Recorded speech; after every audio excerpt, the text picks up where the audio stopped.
how to create some stability in the mind, how to create a quality of stability so that we're able to explore and discover and come back into ourselves, to settle back into being who we are, so that we're not continually caught by this whirlwind of energy.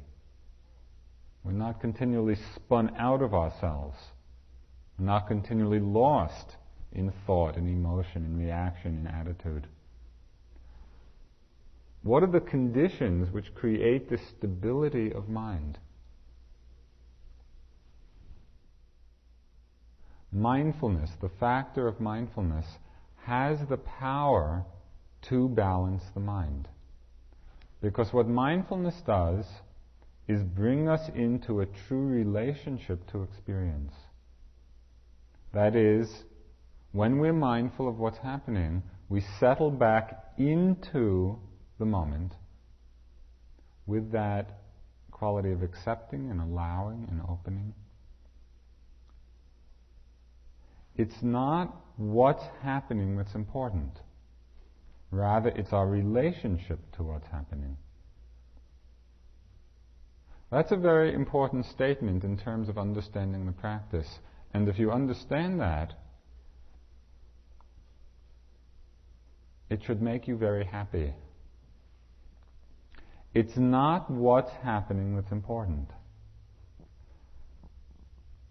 What does that mean? It means we can absolutely give up striving for something in particular to happen. What's important is our relationship to what's happening. When we understand that, then it becomes possible simply to settle back and to open up to the flow of changing experience. And whatever's happening is fine. Simply to be open to it, to be aware of it. There's one quality underlying all of these ways of bringing stability to the mind energy. And it's a quality that is spoken of many, many, many times in the teachings of the Buddha. You pick up almost any sutra and the Buddha's talking of it. And it's something that is almost totally absent from American social values. In fact, people generally don't even like to hear the word. And the word is restraint. What's your reaction to the word restraint? Don't like. I think it's very important to understand really what restraint means. Because it is so much a part of our path of practice. And it's so much at the heart of what we have to do in order to bring the mind to a place of equilibrium, of openness.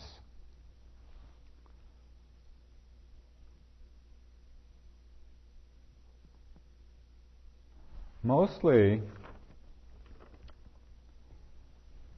people think of restraint as suppression. Right? Restraining desire, what does that mean? Suppress it, sit on it, avoid it, deny it, repress it. That's not what restraint means at all.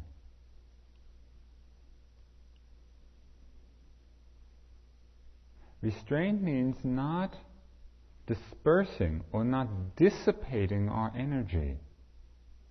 Now, as we go through the day, you've noticed, I'm sure, very often, going along and being focused and being present and being aware, and then a desire comes and we go out to it. And you can feel the energy leaking out.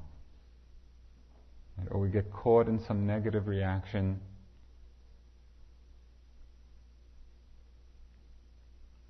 Restraint is the awareness of the mind, the discriminating wisdom of the mind, which can see that an action, that an activity is not skillful,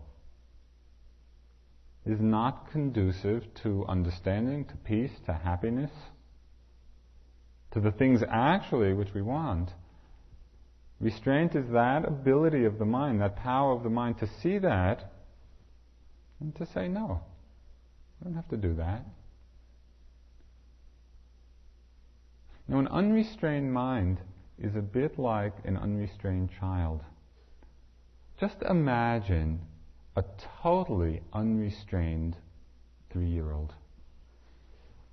What would it be like living with that kind of being? Temper tantrums, excessive reactions, very difficult. Be very difficult to live with. Our minds are somewhat like that. Often more than somewhat.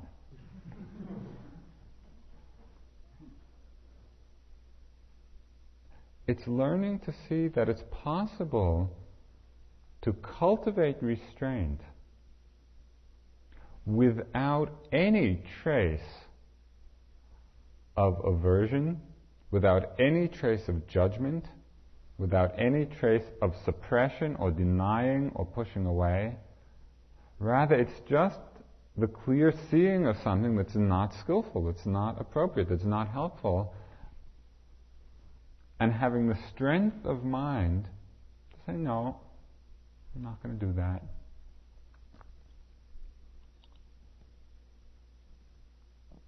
This restraint is a counterbalance to the addictive qualities in the mind. Our mind gets addicted out of habit. It gets addicted to thought. It gets addicted to sense pleasures. It gets addicted to different emotions.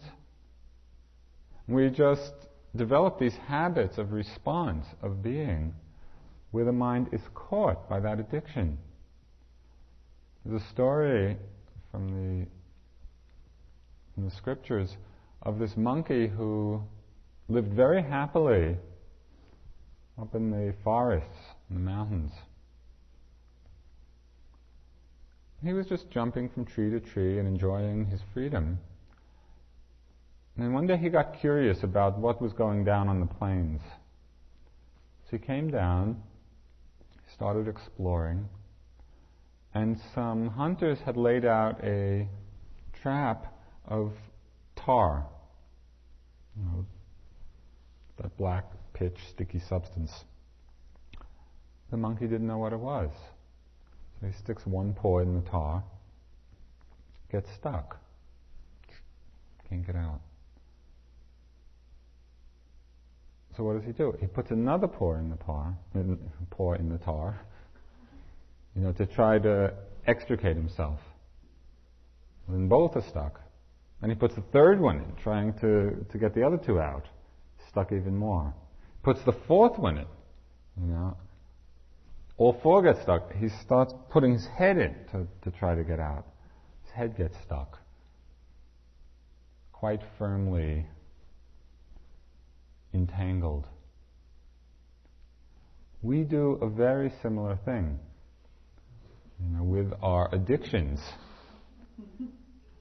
That is, we go exploring and we get addicted to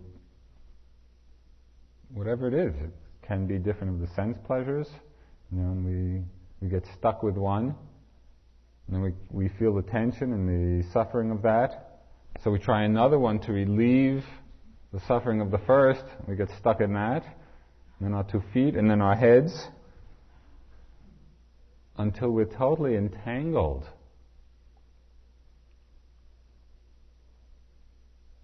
by that quality of addiction, of grasping, of holding, of wanting. Restraint is the counterbalance to that. And it's can be a tremendously powerful and strengthening force in our lives. To see that we actually have the power that we have the strength to restrain the mind.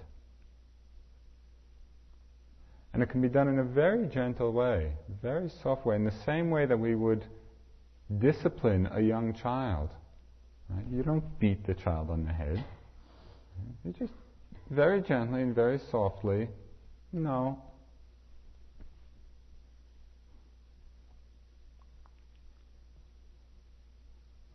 You'll see that as you work with the quality of restraint, you will begin to feel that it's actually a conservation of energy. And that conservation of energy makes for a tremendous strength in our minds and in our lives.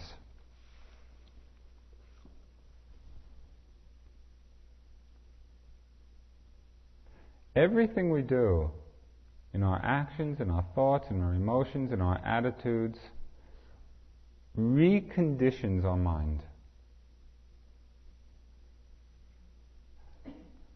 Understanding that is very important, because then you really begin to take care and be respectful of every moment's experience. What actually are we cultivating in each moment? Every moment of experience reconditions in its own way this whole mind energy that we are. And by mind I don't mean, sometimes there's a confusion because of the English word. I don't mean mind the intellect. I mean big, big, big mind. You know, the mind-heart energy system. Life. That's what I mean by mind. Every moment's experience reconditions this life energy of ours. So what are we doing? What are we doing with our lives? Every time we get lost, in desire, lost in emotion, lost in thought, we're cultivating that sense of ignorance, of delusion, of not knowing. In every moment of awareness, of attention, of restraint, we're actually cultivating a sense of letting go, of freedom. Ignorance and craving, those are the two factors around which all of samsara, this whole cycle of life and death and rebirth, it all revolves around those two factors of mind. Ignorance and craving. Ignorance means not knowing what's going on, being lost. Craving is that addictive mind, the wanting mind, the grasping mind.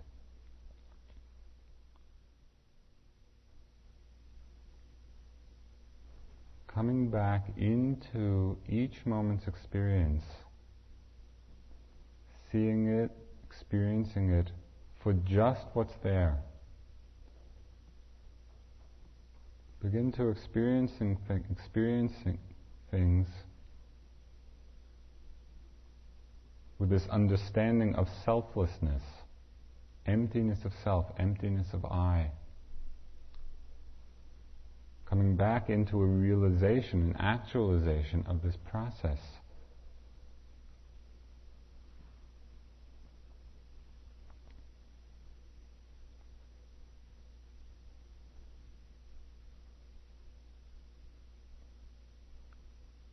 If you can consider actually why you're here and why you're practicing,